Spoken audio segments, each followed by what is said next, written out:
Bacaan yang akan kita renungkan adalah Injil Yohanes bab 6 ayat 16 sampai ayat 21 yang berbicara tentang Yesus yang berjalan di atas air. Mari kita baca beberapa ayatnya. Sesudah mereka mendayung kira-kira 2-3 mil jauhnya, mereka melihat Yesus berjalan di atas air mendekati perahu itu. Mereka pun ketakutan. Namun ia berkata kepada mereka, "Ini aku, jangan takut."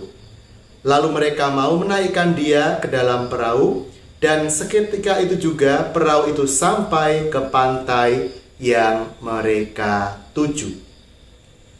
Saudara-saudari yang terkasih, bangsa Israel itu rupanya punya ketakutan tersendiri terhadap lautan.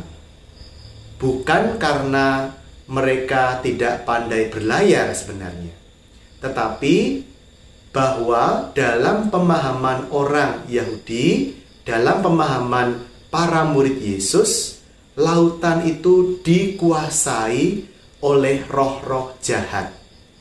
Maka dalam Injil hari ini, ketika para murid sedang berlayar dan laut bergelora karena angin yang kuat, mereka melihat sosok yang berjalan di atas air, maka otomatis mereka mengira sosok itu adalah hantu.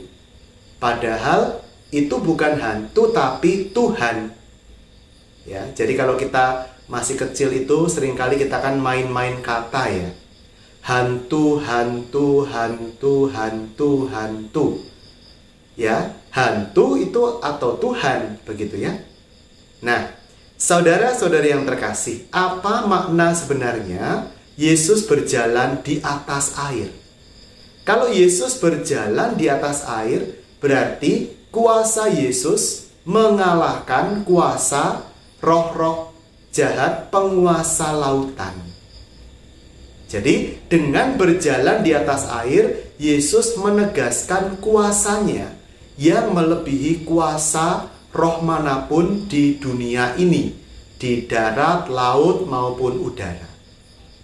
Dan sungguh ketika Yesus bersama kita dalam perahu kita, kita merasakan kedamaian. Tapi ketika Yesus berada di luar sana, tidak kita undang masuk atau tidak kita bukakan pintu hati kita untuk kehadiran Tuhan dalam perahu kehidupan kita, maka kita selalu akan dihantui oleh ketakutan. Bahkan sosok yang baik pun bisa menjadi menakutkan. Kenapa? Karena hati kita tidak dipenuhi dengan kedamaian. Maka mari kita berlayar dalam samudera kehidupan ini dengan mengundang Tuhan Yesus untuk bersama kita di dalam bahtera kita. Keluarga kudus senantiasa menyertai kita dan berkat Allah tercurah kepada kita sekalian, Bapa dan Putra dan Roh Kudus. Amin.